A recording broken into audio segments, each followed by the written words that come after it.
Olá pessoal, bem-vindas e bem-vindos ao podcast do Manchetômetro. Eu sou André Madruga, jornalista e um dos pesquisadores do projeto. Serei mediador dessa semana. Antes de começarmos, convido todas e todas a participarem da nossa campanha de financiamento coletivo no site da Benfeitoria. Para contribuir, basta acessar o link benfeitoria.com/manchetômetro. Toda ajuda conta muito. As chamadas jornadas de junho, ocorridas em 2013, parecem funcionar muitas vezes como um divisor de águas do panorama político do Brasil. De um lado, há quem defenda seu legado participativo como um movimento orgânico da sociedade civil, repleto de novidades para uma organização mais horizontal da política. De outro, é recorrente que se apontem nelas os germes da deterioração democrática que vivenciamos na última década. Nos últimos anos, esse argumento ganhou força, associando a jornada de junho com a eleição do ex-presidente Jair Bolsonaro e a ascensão da extrema-direita no país. Mas será que é possível fazer essa conexão? Para nos ajudar a discutir e analisar as complexas nuances e efeitos das jornadas de junho, que completam 10 anos, convidamos Letícia Domingues, doutoranda em Ciência Política pela FMG, pesquisadora do Margem, Grupo de Pesquisa em Democracia e Justiça, e integrante do movimento Tarifa Zero BH.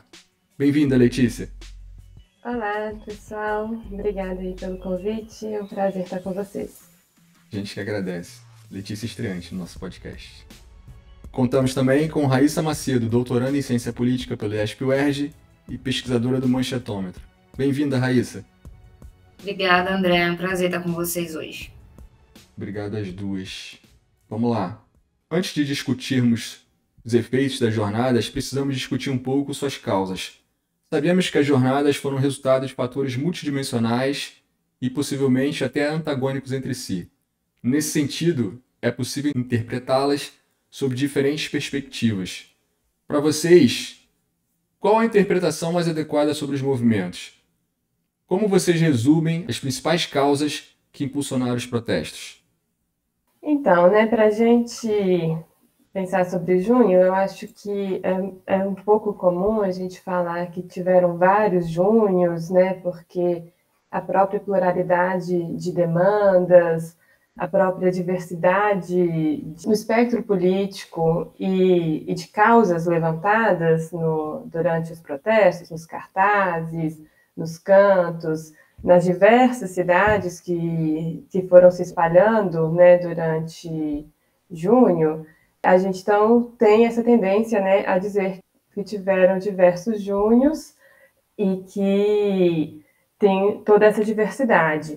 Mas mesmo assim, acho que a gente tem que evitar fazer uma análise que torne impossível dizer que houve um junho, assim, ou dizer assim, eles foram tão distintos que tinha um que era de esquerda, outro que era de direita, enfim. Então, tomar cuidado com essas divisões que se tornam mais verdadeiras no pós-junho, se torna mais verdadeiras uma polarização que ocorreu posteriormente. Então, acho que a gente tem que tentar não se contaminar tanto pelo que ocorreu depois, para tentar entender o que era aquela própria efervescência diversa nas ruas de junho, que, mais do que ser uma coisa dividida, era uma coisa que unia diversas insatisfações. E aí eu entendo que a gente tem um contexto mais amplo de movimentos nessa década dos 2010, no início dos 2010, global. Então, tem a Primavera Árabe, tem as manifestações na Turquia, tem toda uma série de protestos pós-crise econômica de 2008, o Occupy nos Estados Unidos, enfim, toda uma série de protestos pós-2008, em que a austeridade e as prioridades fiscais e as próprias limitações do Estado em conseguir resolver as questões da população, se torna alvo de questionamento. Então, naquela conjuntura, diversos países do norte global estavam adotando medidas de austeridade em resposta à crise econômica, e isso passa a ser questionado pela população, falando assim, então, quais são as prioridades alocativas do Estado nessa situação de crise em que o desemprego, a fome e toda uma crise urbana se instalava nesses países. E toda uma outra série de protestos contra ditaduras, contra regimes autoritários, que se caracteriza como a Primavera Árabe. E isso vai tomando o mundo, né? Então, esse espírito que vai tomando o mundo, acho que é importante ser situado. A gente estava em outra conjuntura global também. E no Brasil, a gente não estava falando de austeridade, a gente não estava ainda nesse contexto, mas a gente estava falando de qualidade de vida. E a gente estava falando de contradições no crescimento brasileiro que naquele momento se materializava nas contradições das políticas para os mega-eventos, né? É importante dizer que em junho de 2013 a gente estava tendo a Copa das Confederações no Brasil. Então, vários dos protestos ocorreram durante os Jogos da Copa, com uma visibilidade midiática voltada para a Copa do Mundo. Então, isso era visto pelos movimentos como um momento chave de conseguir pautar, né, a mídia e a política.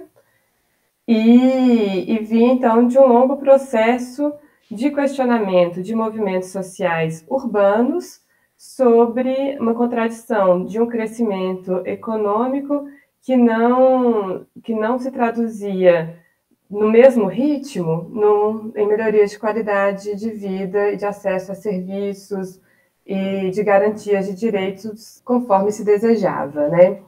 Então, junho de 2013 tem um espírito de demandas por qualidade de vida de um espectro bastante amplo, né? Então, por saúde, por educação e por transporte, né? Pela mobilidade, que é o estopim, né? Aqui no Brasil, e por uma vida mais democrática, né? E por formas mais democráticas de se fazer política. Então, o próprio ocupar as ruas, as experiências de assembleias e demandas de formulação de política que fossem mais ajustadas à população, vinha forte nesses protestos. Então, não é por acaso que uma causa urbana tenha sido o estopim, né, em junho. Então, os 20 centavos da tarifa em São Paulo, porque é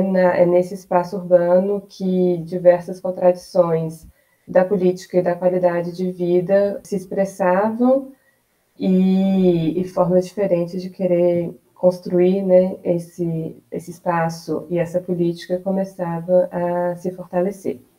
Eu concordo plenamente com o que a Letícia pontuou e acho que ela já fez um apanhado muito bom desse contexto que a gente está conversando. Queria só pontuar mais algumas coisas que de fato existia um amplo espectro ideológico disputando as ruas, né? E que coexistia naquele momento. Não tinha a polarização que a gente passa a ver nos anos seguintes, embora já tivessem presentes pautas que eram de certa forma contraditórias entre si.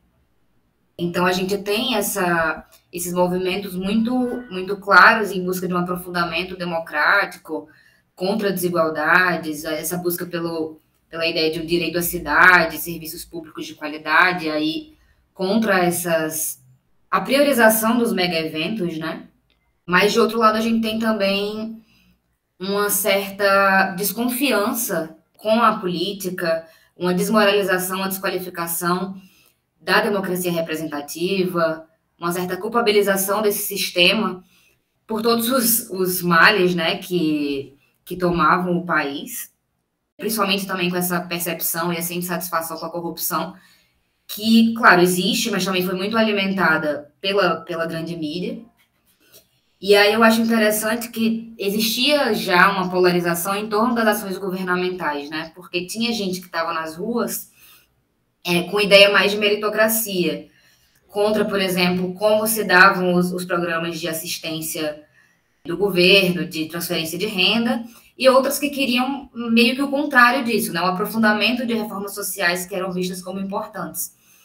Então, acho que é importante pontuar que algumas causas que a gente, alguns elementos, na verdade, que a gente vê aparecendo muito explícitos e muito de maneira dividida nos anos posteriores, já estavam de alguma maneira ali naquelas manifestações, e não nascem nas manifestações, claro, né? São coisas que estavam sendo germinadas há muito tempo já. Ao longo do tempo, foram publicados muitos trabalhos sobre o papel da mídia tradicional, mas também das redes sociais e do jornalismo independente na cobertura dos protestos. Em geral, constata-se que, no decorrer dos atos, a grande mídia substituiu uma narrativa que era predominantemente negativa, chamando os manifestantes de vândalos e tudo mais, por outra mais amena. Já no mês passado, grandes jornais brasileiros publicaram colunas e até editoriais com análises retrospectivas de junho de 2013. Para vocês, o que mudou nas narrativas midiáticas de lá para cá? Como vocês percebem essas mudanças? Bom, eu acho que várias coisas mudaram. Mas eu acho importante pontuar que é um momento também muito importante, muito crucial para a trajetória da mídia, de como ela se redesenha até os dias atuais, né? Até porque a gente vê a ebulição das redes sociais, o Facebook é um grande espaço, né, para a troca das pessoas, para a definição de quando vão ser os protestos, né? Tinham grandes eventos no Facebook para marcar os atos, e também tem todo um movimento de constituição de mídia independente, a mídia ninja nasce ali, e isso é muito importante. Então, a mídia tradicional perde esse monopólio de pautar as ruas, mas isso não quer dizer que ela não tenha sido extremamente importante. E ela perde o monopólio não só para, vale dizer, não só para as mídias independentes, mas para as próprias pessoas que estão ali fazendo vídeos para o YouTube, para suas próprias redes. Então, isso gera uma série de consequências que não se restringem a junho de 2013, inclusive. Mas, voltando, ainda assim, tem estudos que mostram que a grande mídia, mesmo nas redes, era mais compartilhada na maior parte do tempo em junho de 2013, né? As redes do Estadão, da Folha, eram extremamente compartilhadas, de qualquer maneira. Mas os grandes jornais têm precisado se adaptar, precisaram se adaptar desde então. E pensando mais em como eles agiram especificamente em junho de 2013, eu acho importante pensar como, na verdade, antes de junho de 2013, eles já vinham fazendo um certo trabalho de desqualificação da política. E, por outro lado, quando chega 2013 e depois, eles também perdem credibilidade. Então, a política, as instituições políticas, com a ajuda da grande mídia, passam a ser vistas com maus olhos, né, pela sociedade, mas a própria grande mídia acaba entrando nesse circuito também, a partir dessas manifestações e de outras manifestações que aparecem depois.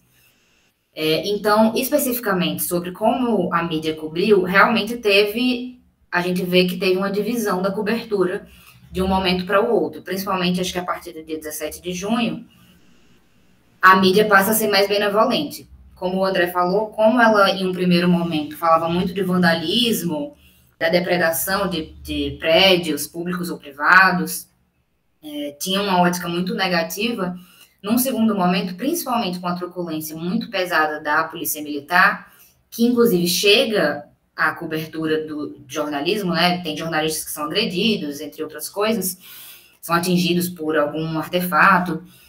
Aí a coisa muda um pouco de lugar, e eu posso estar errada, inclusive, mas eu acho que o aumento, a proliferação de pautas, que são pautas que a mídia também trazia, por exemplo, a da corrupção, faz com que os grandes jornais passem a ver as manifestações de uma maneira mais positiva. E eu acho que tem uma retroalimentação, na verdade. Os grandes jornais incentivam que essas pautas apareçam, e essas pautas aparecem e os grandes jornais compram elas. Então, nesse segundo momento, depois da 7 de junho principalmente, eu acho que eles passam a ressaltar muito esse espírito cívico, aquela ideia do gigante acordou, e a ideia de que o vandalismo era minoritário, que a maioria das pessoas estava ali pacificamente e que tinham alguns grupos isolados fazendo coisas que não eram legais. Então, mas aí o segundo momento, na verdade, quando a gente compara junho de 2013 com as avaliações que eles têm feito hoje, né? No mês passado tiveram vários editoriais e colunas mesmo de avaliações sobre junho de 2013. Eu acho que a avaliação deles muda. Enquanto que em junho de 2013 havia predominantemente esse enquadramento de violência ou do gigante acordou, hoje eles começam, pelo que eu pude dar uma lida, a falar muito da polarização, que não era um tema, ainda que já existisse de alguma maneira, não era um tema que era debatido na mídia. Polarização e esvaziamento do centro democrático. Eles colocaram muito isso nesses textos recentes. Isso porque é um tema caro à ideologia desses grandes jornais, porque eu acho que quando eles apoiam o junho de 2013, apoiam alguns movimentos, é muito pensando em fortalecer esse centro democrático, em alternativas que aí depois vêm sendo chamadas de terceira via, né? Alternativas mais ao centro, à centro-direita. Que todo mundo sabe que existe um viés muito claro, existiu, contra o governo do PT. Então, eles acham que eles tentam aproveitar essa narrativa, mas não conseguem. A grande mídia também é, de certa forma, uma perdedora nessa disputa, na minha opinião. Então, agora, eles revêem essas posições e colocam em 2013, assim como não só a grande mídia, mas outros atores, colocam em 2013 toda a responsabilidade pelo surgimento da extrema-direita, pela polarização de extrema-direita contra esquerda ou centro-esquerda. Então, eu acho que o tempo todo, de lá até aqui, a pauta deles continua sendo muito parecida, que é vamos fortalecer o centro, né? Não vamos apoiar nem a extrema-direita, que não estava tão clara ainda naquela época, nem a centro-esquerda ou a esquerda. Sendo que para embasar essas pautas, eles precisam ir mudando suas próprias narrativas, da ideia de violência, da crítica à violência, à crítica hoje à polarização, né? Eu acho, assim, vou somar a análise, no caso, trazendo assim, esse movimento que a mídia fez durante junho, né, durante a intensidade que foi junho e as várias disputas e mudanças, né, que foram ocorrendo naqueles dias, acho que é isso, a mídia teve uma mudança de enquadramentos, de análises, de leituras, um pouco acompanhando o ritmo, né, tentando se relocalizar e guiar. Então, assim, os dias de junho eram muito intensos e as coisas mudavam muito a cada dia, né? Então, a cobertura midiática também, de certa forma, foi tentando acompanhar esse ritmo e disputar, né, junho. Então, assim, até voltando um pouco na primeira pergunta, é isso, né? A diversidade de junho não quer dizer que ela foi harmônica, né? Assim, não quer dizer que as coisas, acho que a Raíssa trouxe, que havia pautas contraditórias, havia desconfiança entre os grupos, né? Então, a gente tinha muita disputa ocorrendo naquela efervescência, e a mídia se torna uma atriz, né, no meio disso tudo. E eu acho que a mídia tem um papel de mudança tradicional, né, nessas mudanças de enquadramentos, que também foi de trazer o tipo de protesto e o tipo de causa que era legítima e a que não era legítima, né? Então, ela faz um papel de seleção de quem eram os manifestantes que eram legítimos de estar na rua e quais eram as causas que faziam sentido. Então, eles mudam de uma rejeição completa aos protestos no início, né, como Raíssa trouxe, para um apoio, mas um apoio seletivo, né? Um apoio que vai falar assim: existem manifestantes legítimos que são pacíficos e que estão trazendo causas que a gente, né, que nós da mídia tradicional concordamos, que em geral vão ser tanto pautas contra a corrupção, quanto uma ideia mais geral também de qualidade de vida, mas sem ser profundamente transformadora, né, assim. Mas a questão da forma do protesto era muito relevante naquele momento, porque em junho a gente vê o uso da tática Black Bloc, a gente vê, então, depredação de patrimônio público, a gente vê forte repressão policial, né, assim, que também ganha a solidariedade da mídia, a questão da repressão policial e os protestos se alastram, né, pelo país, e a mídia, então, escolhe colocar os manifestantes baderneiros ou vândalos como ilegítimos. E esse movimento, ele é relevante porque a forma que você mistura a classificação de algo que você vê como violento ou como incabível, como protesto, né, acaba por conectar perfis de manifestantes e grupos políticos a esses perfis. Então, você tem uma seleção de causas e de tipos de manifestantes pela mídia, como legítimos e ilegítimos, que fortalece uma repressão seletiva de grupos políticos. E aqui, muito claramente, os grupos políticos que são reprimidos seletivamente são os que a gente chamaria de uma esquerda radical ou de uma esquerda autonomista, que são originários, né, assim, o MPL, Movimento Passe Livre de São Paulo, é um movimento autonomista e que estava na origem dos protestos e que foi brutalmente reprimido, não só em São Paulo, mas nas diversas cidades em que existem MPLs, assim como grupos análogos da esquerda radical, da esquerda autonomista, em diversas cidades, assim como Belo Horizonte, enfim. Então, quando a gente tem essa seleção de formas e causas de protestos que são legítimos e não, a gente tem mais um motivador para a repressão.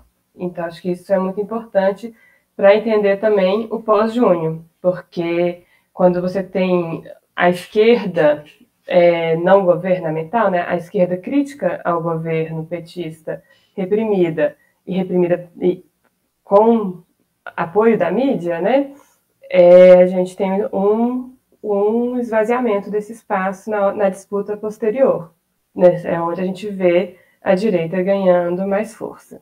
E aí, puxando, então, isso, assim, só para puxar para a questão das análises atuais, para somar também ao que a Raíssa está falando, eu acho que também, nessa questão de entender o que é legítimo e o que não é, as análises agora de 10 anos de junho trazem um viés bastante institucionalista. Então, eles tentam entender o que mudou na política institucional depois de junho. Quem foram os deputados eleitos? O que as lideranças de junho foram fazer depois?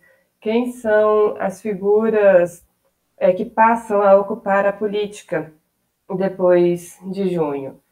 E por mais que, assim, essa é uma pergunta relevante, ela também capta uma parcela do que foi a irrupção das ruas de junho, que em diversos momentos era crítica à própria democracia representativa, que essa energia da esquerda autonomista, por exemplo, não se voltou, né, para a política institucional.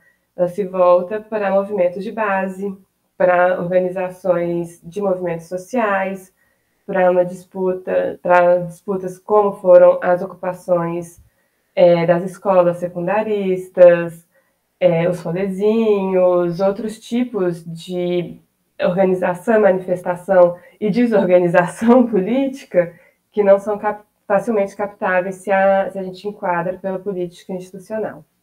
Passados 10 anos da Jornada de Junho, embora haja atores que defendam seu legado, é comum vermos análises que apontam uma espécie de causalidade entre os protestos, a crise democrática e a ascensão da extrema-direita no Brasil, inclusive na mídia tradicional.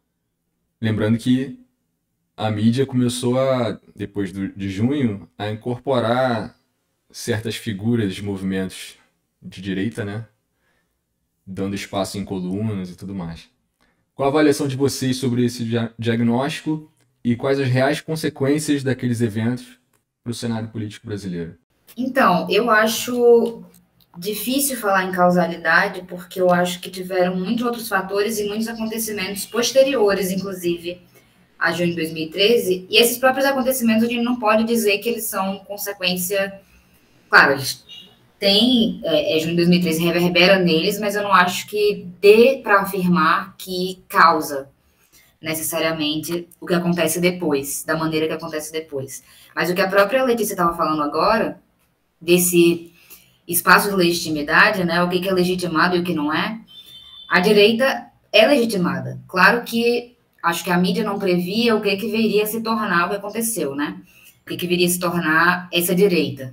Vem a ser uma extrema-direita, no caso, que vai crescendo no espaço público e a mídia perde o controle, né? Não só a mídia, mas perde o controle disso, do que acontece depois. Então, assim, eu acho que falar que junho de 2013 causa a extrema-direita e a crise democrática é um diagnóstico reducionista, que ele desconsidera, né, as manifestações posteriores de 2014 e 2015. E, voltando à questão da legitimidade, como esses são os atores legitimados e a esquerda radical é deslegitimada, como a Letícia colocou, quem ganha força, e aí deixa de ser, na minha visão, tão orgânico assim, quem ganha força é a direita. E é a direita que vai para as ruas, claro, também a esquerda acaba indo quando vai contra o golpe contra Dilma Rousseff, mas na maior parte do tempo quem está dominando a cena e quem está tendo mais visibilidade é a direita.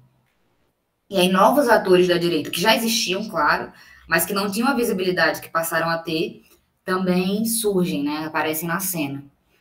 E aí esse diagnóstico, na minha opinião, não desconsidera só as manifestações posteriores, né? Ele desconsidera também problemas que são anteriores. E aí a gente consegue traçar desde a redemocratização, aquela ideia de abertura lenta, gradual, segura, a ideia de uma anistia ampla, geral e restrita, que permite, de certa forma, que figuras como o Bolsonaro sejam normalizadas. Então, é importante considerar que o Bolsonaro já estava aí, o Agripino Maia, por exemplo, que discutiu com a Dilma, porque ele defendia o golpe militar como uma revolução, ele discutiu isso com a Dilma antes da Dilma ser presidente, né? Então foi bem antes de 2013. Já estava aí, uma série de figuras da extrema-direita já estavam na cena política de alguma maneira. E esses discursos, esses ressentimentos já estavam presentes, só não tinham a força, a capilaridade, talvez, que ganharam com o tempo, com esses outros protestos que vieram depois de 2013. Mas, claro, assim, não dá para dizer que não existe alguma relação. Claro que existe. Eu só acho, como eu falei, reducionista falar em causalidade. Agora, sobre as consequências, eu acho que tem muitas consequências, eu acho que consequências que a gente ainda está assistindo. Algo central para mim é que novas formas de organização política surgiram à esquerda e à direita, né? A gente tem um grande ator que é o MBL, o Movimento Brasil Livre, não o MPL, que é o Movimento Passe Livre, que vem mais relacionado ao extremo-direita, que apoia o Bolsonaro depois, embora comece a criticá-lo em algum momento, também se torna muito fácil criticar o Bolsonaro. Mas a gente também tem... isso é o que aparece mais, inclusive. Hoje, a gente vendo as notícias da mídia sobre... As análises da mídia sobre isso, aparece muito essa coisa da radicalização à direita, do MBL e tal. Mas a gente também tem, por outro lado, os estudantes secundaristas, que vão ocupar escolas em outros momentos. Ainda em 2013, acho que greves de professores, tem os próprios atos contra os mega-eventos, que estão mais à esquerda. Então, tem novas formas de organização política dos dois lados. Embora talvez a direita, institucionalmente, talvez não, com certeza, institucionalmente conseguiu dominar muito mais a cena política. E outro fator importante que eu vejo como uma consequência de tudo que aconteceu desde então é o aumento do conflito no espaço público, né? A gente via uma coexistência, não uma harmonia, como a Letícia colocou, mas uma coexistência entre os grupos, e foi se formando cada vez mais bolhas muito distintas, com pautas muito diferentes e muito radicalizadas, talvez principalmente à direita. E as redes sociais contribuíram para isso, né? Para criar essas bolhas. Exatamente. As redes sociais têm um papel nisso, com certeza. E nesse movimento, a gente vê também aquela reapropriação do verde-amarelismo, do verde-amarelo, do nacionalismo exacerbado, né? O verde-amarelo está presente em junho de 2013, mas eu acho que ele vai, a simbologia que ele vai adquirindo vai se modificando também, vai se radicalizando à direita. Então, a gente vê uma abertura realmente a forças autoritárias. A direita, por mais que a gente veja uma nova forma de organização dos dois espectros políticos, a direita ganha uma hegemonia das ruas, que era sem precedentes desde a redemocratização. Mas, claro, nem tudo, como eu estou tentando colocar aqui, nem tudo é a direita, nem tudo é a hegemonia da direita. A gente vê fortalecimento de movimentos contra a opressão, o próprio MTST, acho que ganha uma visibilidade naquele momento, o Guilherme Boulos, a imagem dele se impulsiona ali.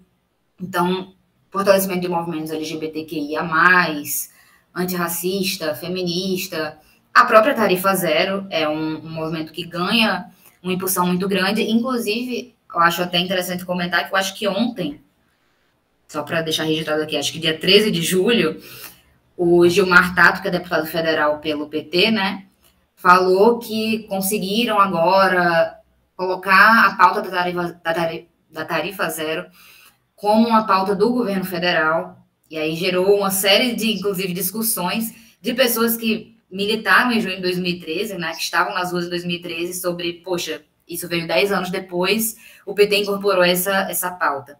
Falta combinar com a Haddad. Falta combinar com a Haddad.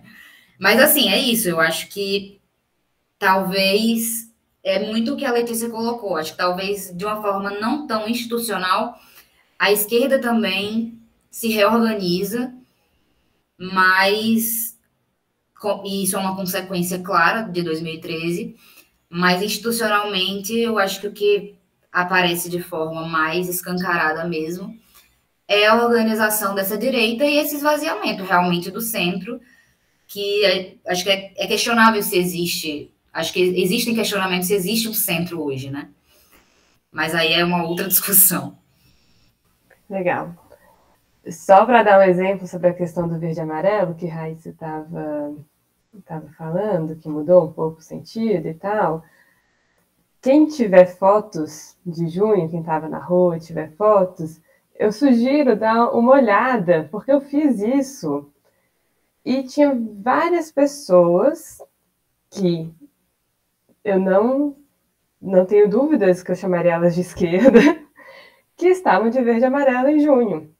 Então, é um exemplo assim, de como que aquela efervescência, a disputa de sentidos era muito forte em junho, e essa consolidação de sentidos, assim, verde e amarelo é de direita, vermelho, preto, sei lá, é de esquerda, só vem muito posteriormente, e isso, se a gente pega o posterior e joga para junho, a gente começa a ter análises equivocadas, de falar que o verde e amarelo era de direita em junho, e a coisa era muito mais misturada. Assim, isso não estava consolidado, cristalizado, estava em disputa em junho.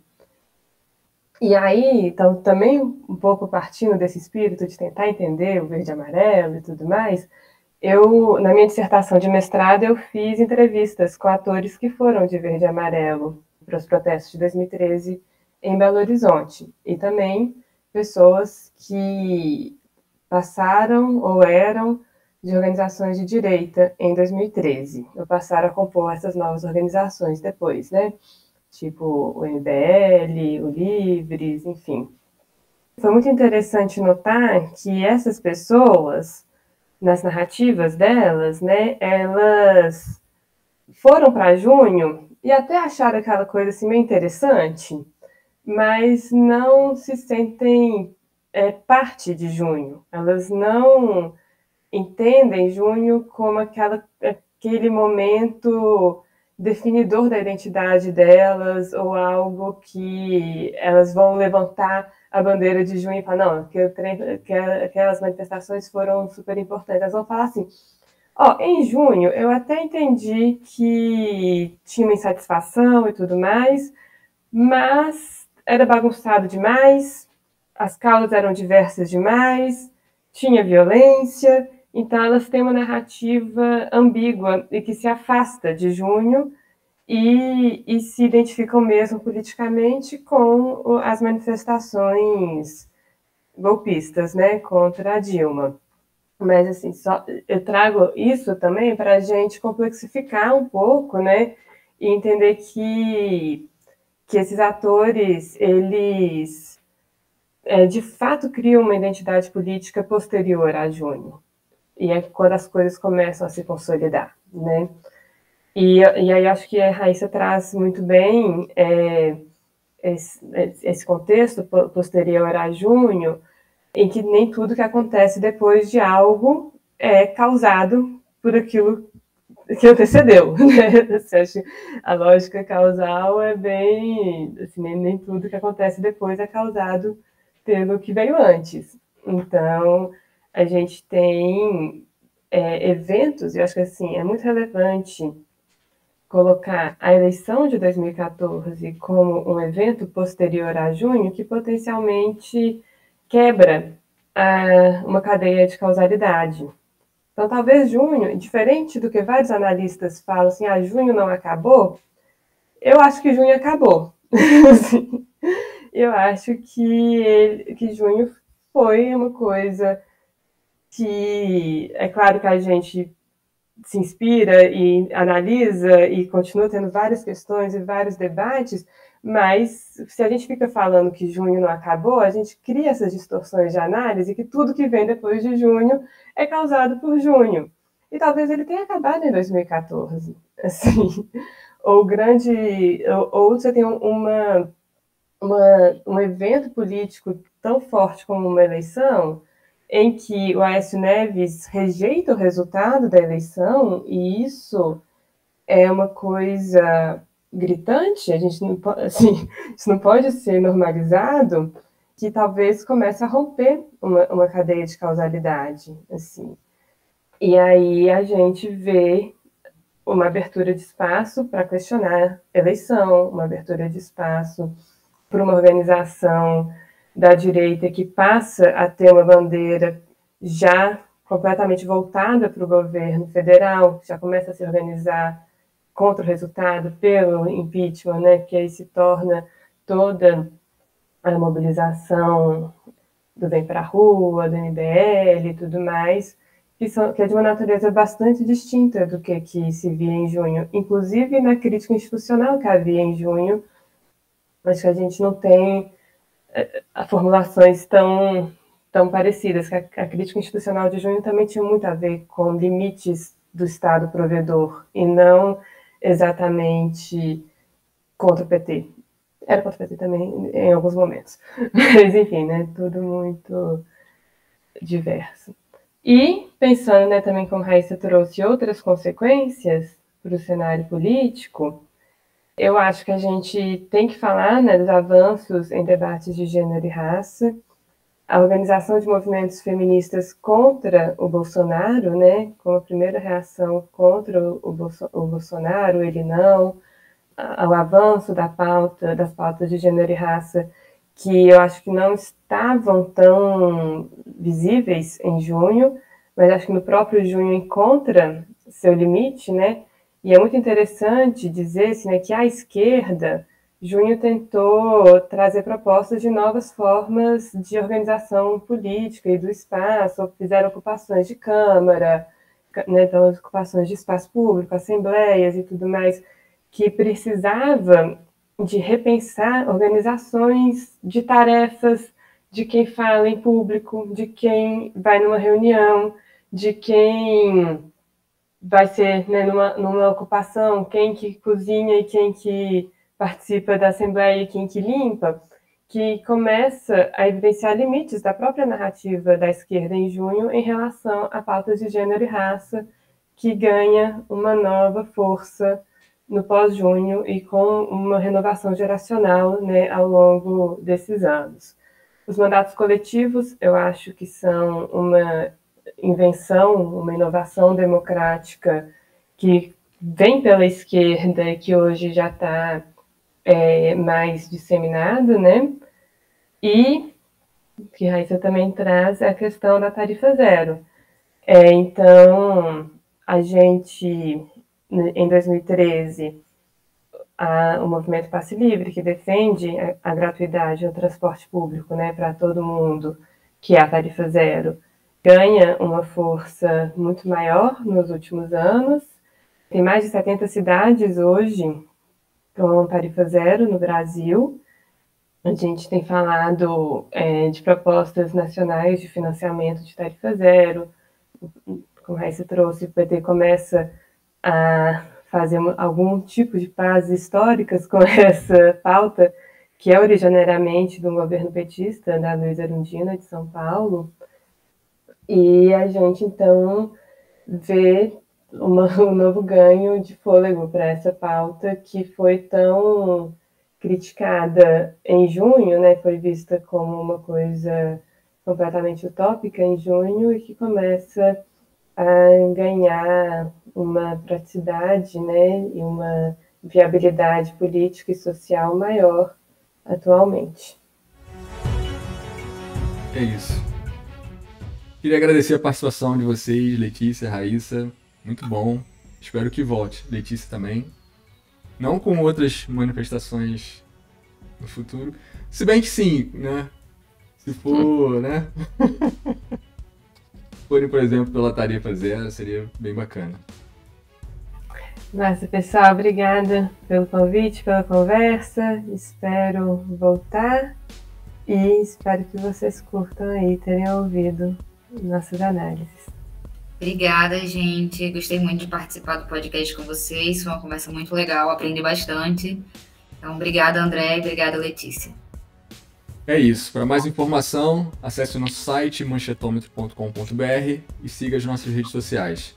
Se você reconhece que a democratização da mídia é fundamental para a democracia brasileira, apoie a nossa campanha de financiamento coletivo, junte-se a nós e colabore no link benfeitoria.com/manchetômetro. Obrigado e até o próximo episódio.